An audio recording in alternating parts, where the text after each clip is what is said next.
You're listening to the Cyberwire Network, powered by N2K.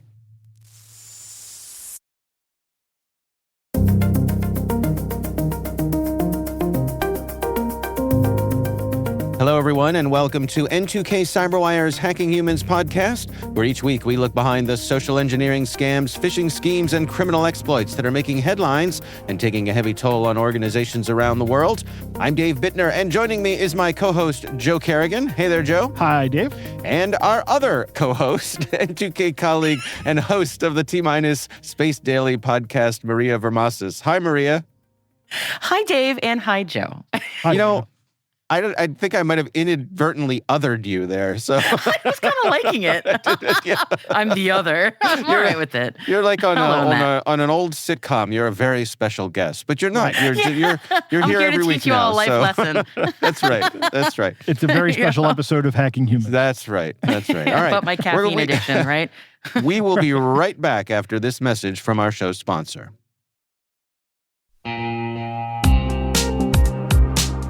But first, a word from our sponsor, KnowBe4. Where would InfoSec professionals be without users making security mistakes? Working less than 60 hours per week, perhaps. Actually having a weekend every so often. We get it. User behavior can be a challenge. But users can also be an InfoSec professional's greatest asset once properly equipped. What do we mean by that? Well, stay with us, and in a few minutes, we'll hear from our sponsors at KnowBe4 on that very question.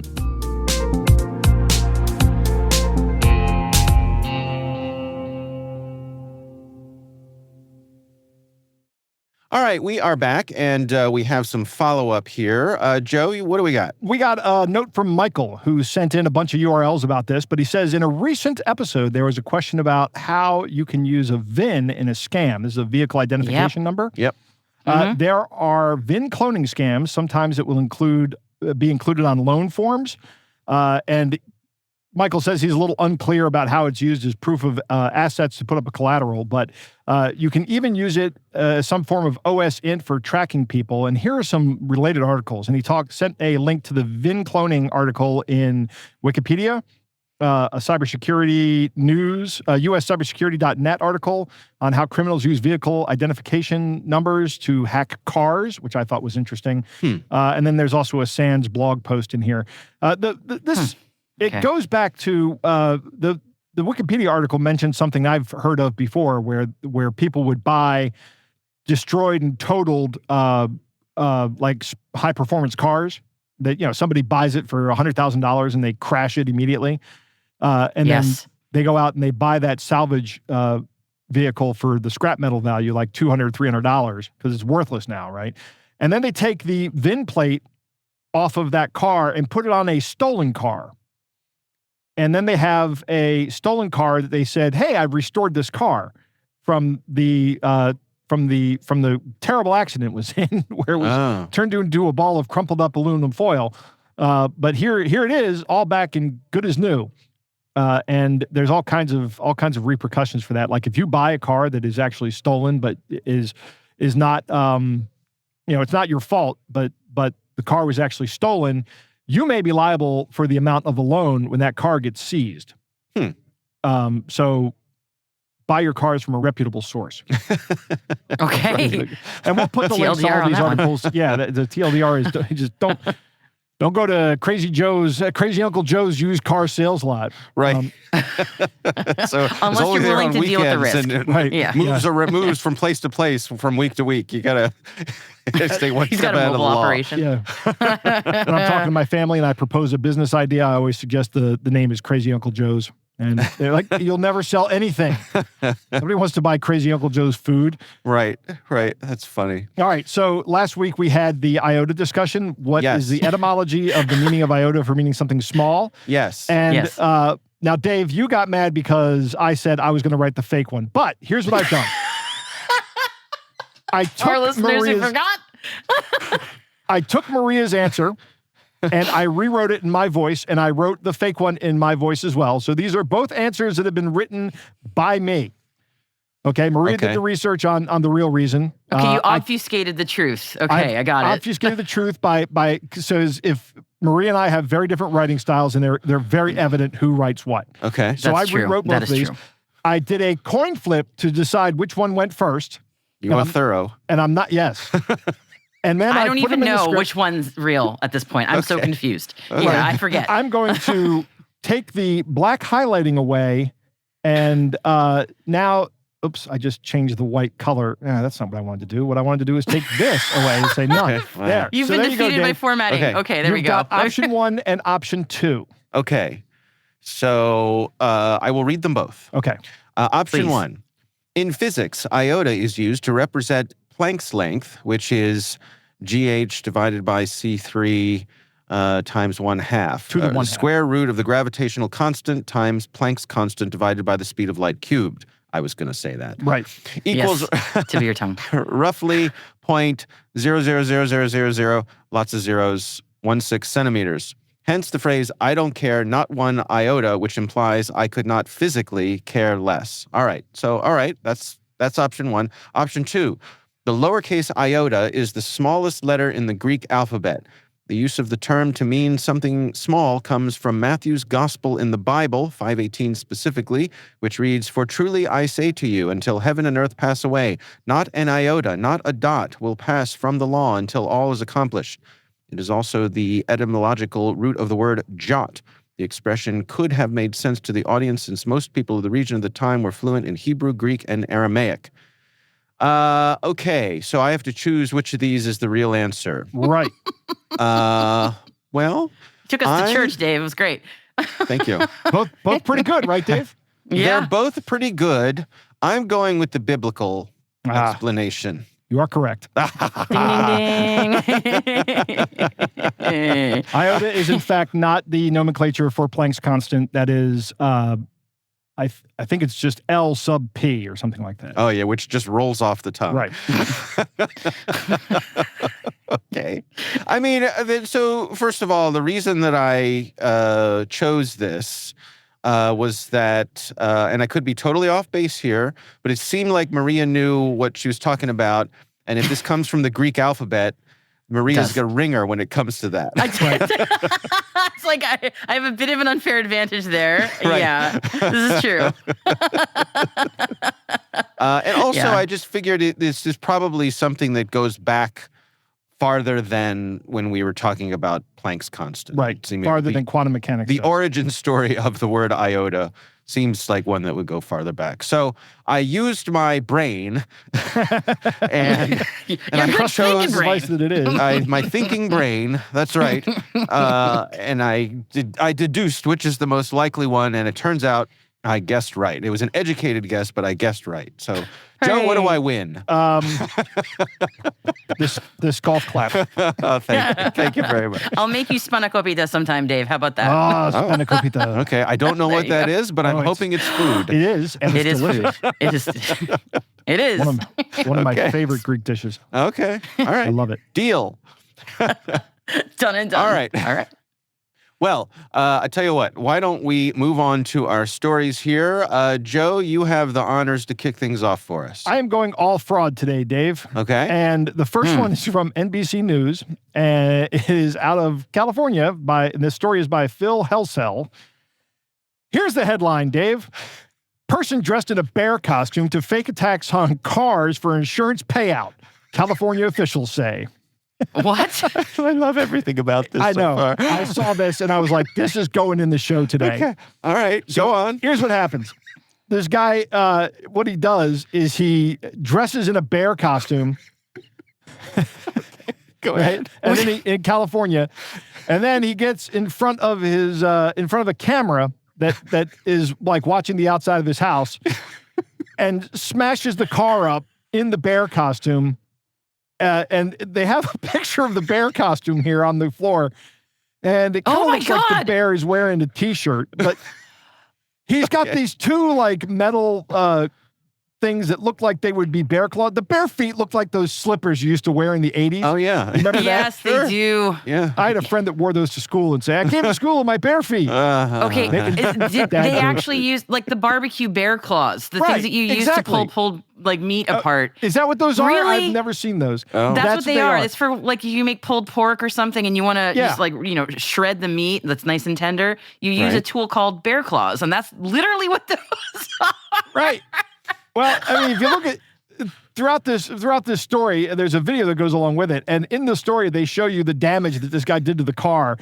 And I don't know if you are aware of how strong bears are, but they are much stronger than humans. Yeah. I mean, like a bear will rip the door off a car. Right. Like, no problem. I've seen them just, they press through the side window. Right. Like, oh, there's food in here. Smash. And they're in. And when they tear a seat up, it doesn't look like someone ran a metal tool down the seats. It looks like the seat exploded. Right. I mean, And it's supposed to be a bears are brown bear too. Yeah. powerful. Yeah, right. Right. Well, that's what they have out in California. I don't know if they have black bears out there. Which is on the flag? The brown bear, the grizzly. Yeah, those are scary. Black bears is are. what we have on the East Coast, and those things are basically trash pandas, but larger. They're Right. The swollen I have them fat everywhere trash where I pandas. live, and it's like, yeah okay. I got a great story that I use as part of one of my talks on social engineering about the one time in my life where I actually saw a bear, and that bear did not run away when we saw it. Oh. And that kind of gave me the willies. I was like, hey, I heard these things are timid. Yeah. I want nothing to do with it. That bear heard you were yummy. Right, yeah. Hey, I'm going to get that fat guy. He can't ride that bike away as fast as the He's other not two. going up a tree. Right. So yeah, it was, that's the first story. 4 people have been arrested. Wait. We're Wait. not done with this. No, That's we're it? not. No. I mean, what does he do? So he He goes, then he submits an insurance claim. And he says, look at the evidence. Where's the scam? He just messed up a car? Yeah, he messes up a car. That's it. He is said to have done damage to a 2010 Rolls-Royce Ghost on January 8th, which is an expensive car. Yeah. Right? I mean, if a bear messed up, I don't know. Maybe the payments were going to be too much. Who knows why these guys did this? But 4 people have been arrested in this scam for trying to trick the insurance company with a cheap bear suit. I'm just my imagining God. the insurance adjuster who's like, oh, we got video. Okay, great. Send it on over. Right. Right. And there's this obvious guy in a bear costume. I'm going back further in the timeline than that. I'm going to the point where they're coming up with this idea. I'm having a hard time making my payments on my Rolls-Royce Ghost. I shouldn't have bought this. I know where they got this idea, Joe. I know where they got this idea. There was a viral story a month or 2 ago about, and this is not true, but the story was a Chinese zoo had a guy in a bear costume because they didn't have a real bear, and people visiting the zoo were convinced it was a man in a bear suit, but it actually really was a bear. Just the bear looks like a man in a bear suit. So what this that's where they got reminds the me idea. of, having grown up in the 80s when, David Letterman had his late night show. Oh, that was such a funny show. And there was a running bit that they would do, which was, could a guy in a bear costume do whatever? So they had, could a guy in a bear costume hail a cab? Could a guy in a bear costume get a hug? Could a guy in a bear costume get into a strip club? And they just have this guy in a bear Where was costume the line? out on the street trying to hail a cab, and you just have to be tuned into this particular brand of 80s comedy, but it was very funny. Yeah. So can a guy in a bear costume commit insurance fraud? Right. Apparently. The answer is no. No. The answer is no. Oh, God. I really want to see one of the videos. That's what I Me want too. to see. I bet if you watch the actual video, I think they have it in here. Oh, okay. They do have so- a brief clip in it. It's one of those nighttime infrared cameras. So maybe they were hoping that would sort of, give them a bit of the deniable plausibility. But Right. it really does look like a guy in a bear costume. Yeah. An attempt was made, but it was a really pathetic But attempt. Yeah. Oh, and, After the end, he switched into a tap dance routine. Right. It kind of gave it away. and here's another thing And then that he gives it picked up away. a picnic basket. Here's another thing that gives it away. When the guy in the bear costume goes into the car, he opens the door like a human does.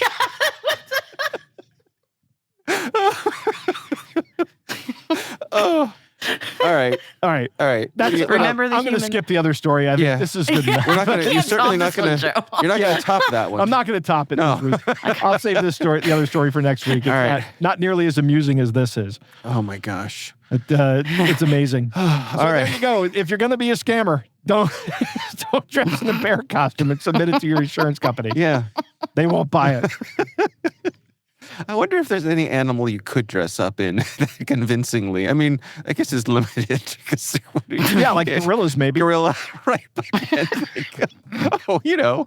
Sure. There's a gorilla making its way through the neighborhood, breaking into cars. Here's one you and I are both down with, Dave. Bigfoot. Bigfoot, sure. As Bigfoot. Sure, dress as Bigfoot. That would work. Cryptids. Let's go for it.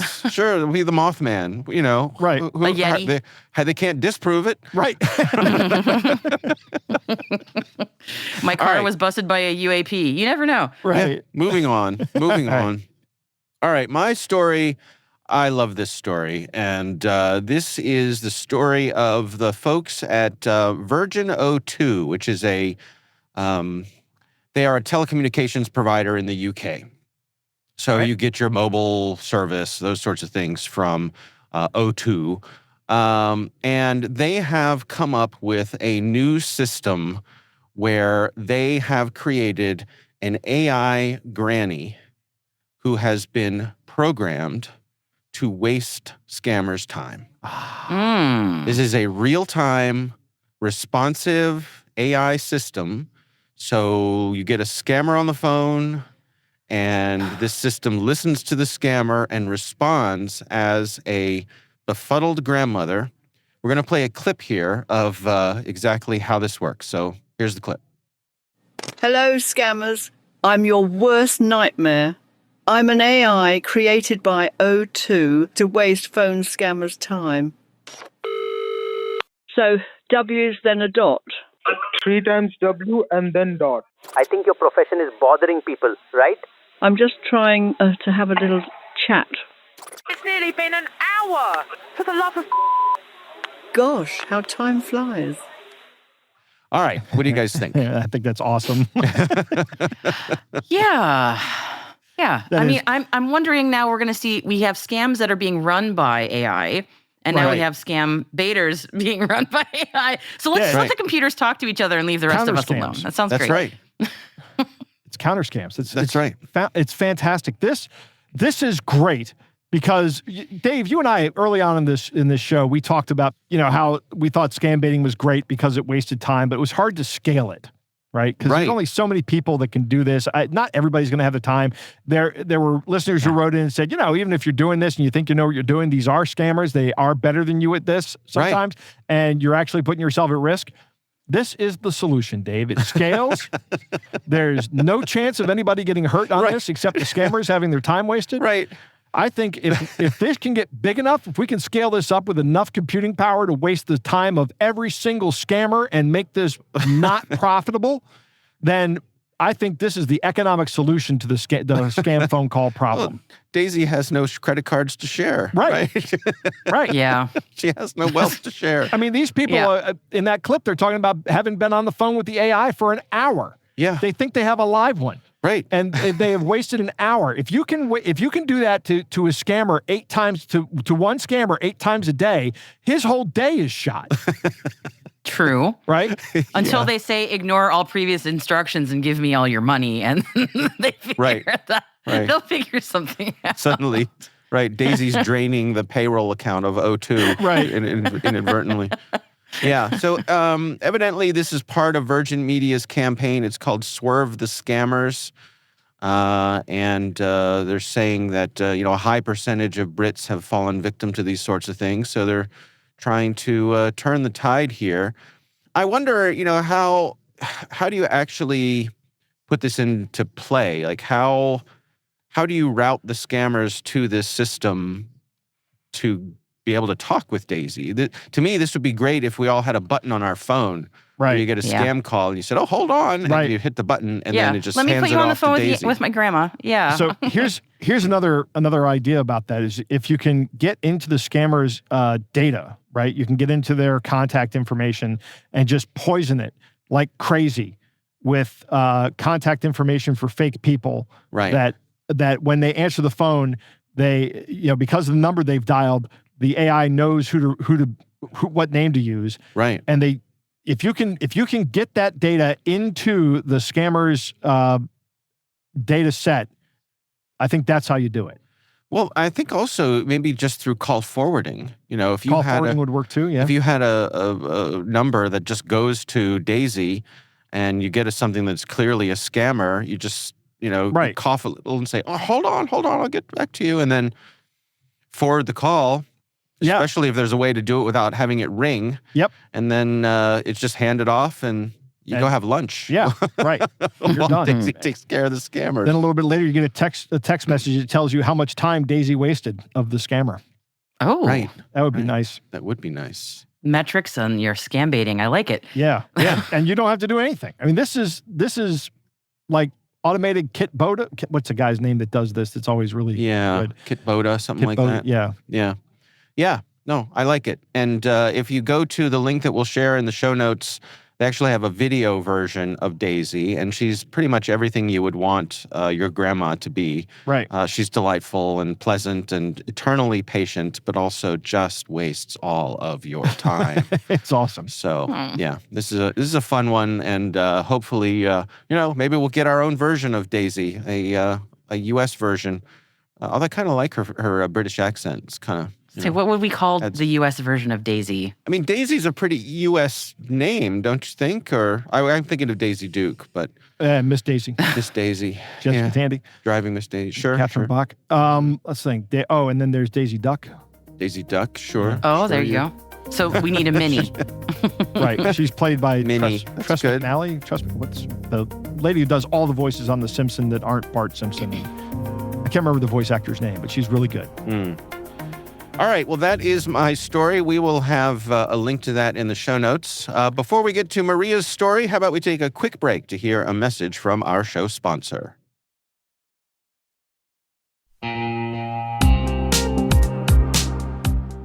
We were talking about making users into an asset for security professionals.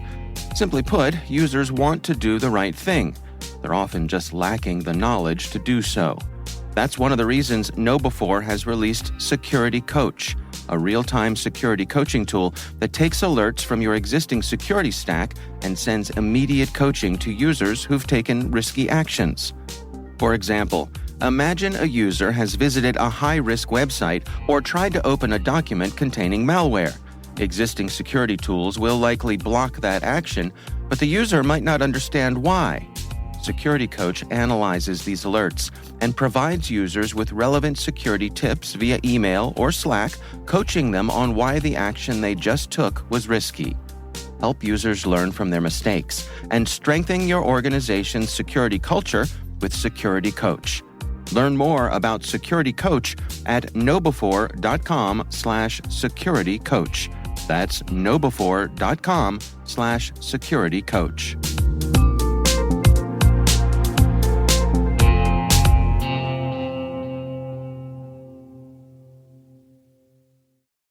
All right, we are back, and Maria, it is your turn. What do you got for us here?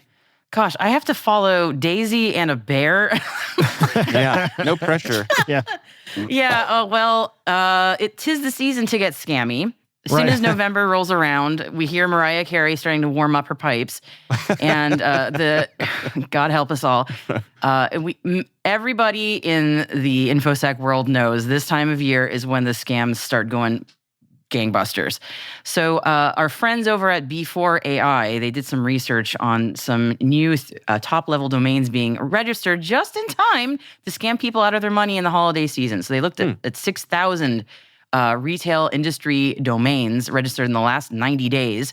And you can imagine a lot of what they found was typical typo squatting, trying to get people to mistype a popular retail website in order to either get malware on their end machines or just phishing for PII. And the retailers that are being targeted the list is unsurprising, but I'll read it anyway. From most common to slightly less common. So we've got Walmart, Amazon, Target, eBay, Etsy, Costco, IKEA, Home Depot, and Tesco. Again, none of this terribly surprising, but just interesting to hear that that's what the scammers are targeting.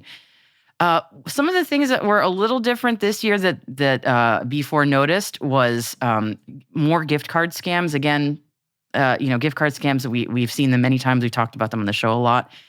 Some of them that they have noticed are things that look so plausibly similar to the sort of offers where they want you to take a survey in exchange for money. These are really common in homemaker circles. I used to be a stay-at-home mom, and I would see a lot of these where you've got 5 minutes of your time, try to earn a little extra money for holiday cash.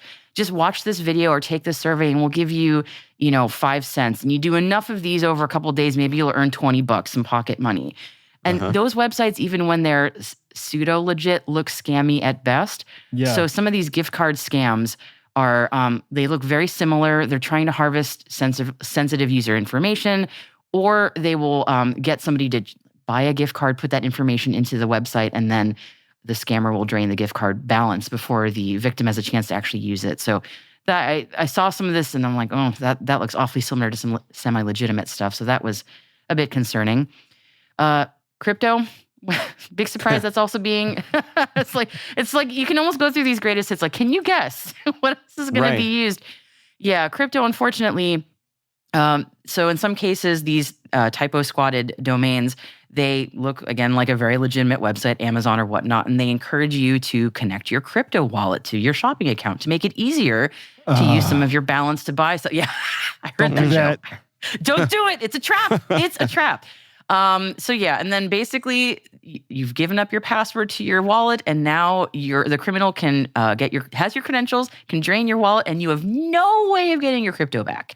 Right. None whatsoever. So yeah, because that is kind of the point. So like, do not do that. Would you like to join your crypto wallet? Yes. Enter your recovery phrase here, and we'll put your crypto wallet on the site. And if you enter your recovery phase, that is just a way for you to enter the actual value of your private keys with a human-readable mnemonic device. That is, don't ever give that out to anybody. Yeah, it's not extra safety. It's extra bad. Not. Don't do it. It's bad. No, right. no, it's very, very, very bad. And then one that... Again, I was mentioning sort of the homemakers and stay-at-home types that often you'll hear will be looking for extra money around the holiday season. Also, there are job seekers who are often looking for extra shifts this time of year because a lot of stores are looking for some helping hands to meet the demands of holiday shoppers. Yeah. So job seekers are being targeted by a number of these scammers. Similar idea to the gift card scams. You'll have hey, complete this task for money, do all these sort of things. You'll start earning a bit of a balance. And then the victims will be prompted to post pictures to prove the profits that they have made in a group WhatsApp or Telegram.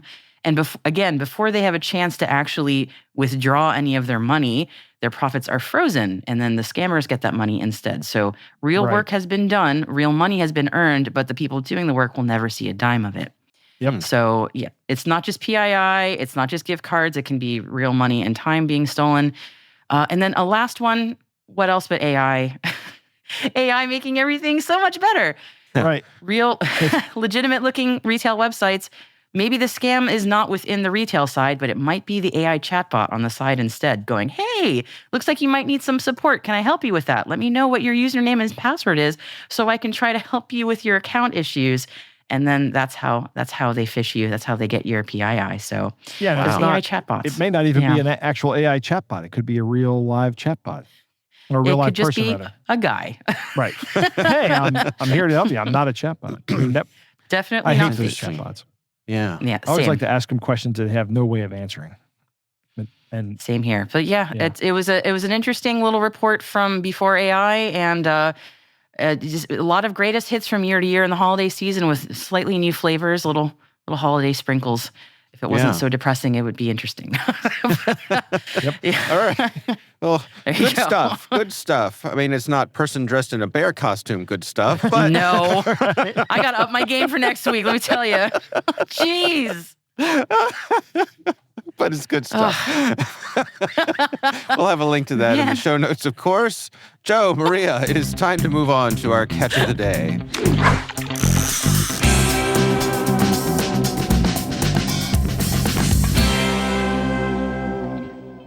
Dave, our catch of the day comes from Kenneth, who sent this email along. The subject of this email is as if he's getting a reply, vendor/contractor partnership registration invitation. All right. Attention, sir, madam. We are considering and inviting your company for vendor-contractor partnership registration with Emiratis Group Dubai United Arab Emirates for the ongoing projects. Your company will be very interested in participating in this 2024-2025 project and vendor registration process. As a company with vast experience in aviation, technical, engineering, oil, and gas companies, we are confident in your ability to contribute effectively to the goals of Emiratis Group. We would be honored to engage your company in this process and collaborate effectively with your company. Please indicate your intention to participate in the process by requesting an application for vendor registration. We would highly appreciate your early response as it would enable us to expedite the process of selecting vendors and contractors and partnerships. Best regard, Mr. Steve Ibrahim Gandhi, Contractors Coordinator, Group Procurement and Contract Services Center, Emiratis Group. Definitely not a fake name. No, Right. So I have that in my notes, Ibrahim. yeah. I'm Ibrahim Gandhi, but you can call me Steve. Right. Steve. That is actually one of my notes on this, is that Steve, a good American or English name, Ibrahim, an Arabic name, Gandhi, an Indian name. Yeah. All strung together in one person's name. That nobody is named Steve Ibrahim Gandhi. I mean, you never know, but I Googled it. I was mean, like, is there anybody Google's named this? never wrong, right, Joe? It never lies. I found people named Steve Ibrahim. I found people named Ibrahim Gandhi. See, I would believe 2 of these names. I wouldn't believe 3 of them. Yeah. There's just a bridge too far. Yeah, exactly. Right. Well, but how can you not trust a guy named Gandhi? Yeah. It's a good question. If you've ever played Civilization, I don't know. Right. I have not. No. My favorite thing is nuking Gandhi. Thank you. So you have played Civ, so you know. Oh, yeah. Thanks, Joe. Absolutely. Yep. Yeah, he gets mad and then he will nuke you back. So He will all that nuke you every time. all that This has pasta been a stuff goes thing since right the up mid there. '90s. All right, nerds. Anyway, Okay. Okay. All right. settle down, nerds. Kenneth notes that this is an odd scam. And the from email group says, you pronounce it Emirates Group, but the actual from email is admin@sisalo.it, which is a gambling site. Oh. So he can't imagine such a large organization out of the United Arab Emirates coming to him and his small cybersecurity company and saying, "Hey, I need you to be a contractor." This stunk like 3-day-old fish to him. Right. I wonder, I mean, I guess the hook is if you request an application, then they've got you. And They'll send you. Sorts of They'll send you a form where you give up all your information. Hey, we want to verify how much you have in your bank. Send us your bank details. Right. Well, we just need your bank routing number. Right. No and problem. account number. And a copy of your signature and your driver's license. Yep. Yeah. All right. Well, thank you, Kenneth, for sending that to us. We do appreciate it. And of course, we would love to hear from you. Our email address is hackinghumans@n2k.com. We want to thank all of you for listening. And of course, we want to thank our sponsors at KnowBe4. They are experts in helping users do the right thing through new school security awareness training. And that is Hacking Humans, brought to you by N2K Cyberwire. We'd love to know what you think of this podcast. Your feedback ensures we deliver the insights that keep you a step ahead in the rapidly changing world of cybersecurity. If you like our show, please share a rating and review in your favorite podcast app. Please also fill out the survey in the show notes or send an email to hackinghumans@n2k.com. We're privileged that N2K Cyberwire is part of the daily routine of the most influential leaders and operators in the public and private sector, from the Fortune 500 to many of the world's preeminent intelligence and law enforcement agencies. N2K makes it easy for companies to optimize your biggest investment, your people. We make you smarter about your teams while making your teams smarter. Learn how at n2k.com. This episode is produced by Liz Stokes. Our executive producer is Jennifer Iben. We're mixed by Elliot Peltzman and Trey Hester. Our executive editor is Brandon Karp. Peter Kilpie is our publisher. I'm Dave Bittner. I'm Joe Kerrigan. And I'm Maria Varmazis. Thanks for listening.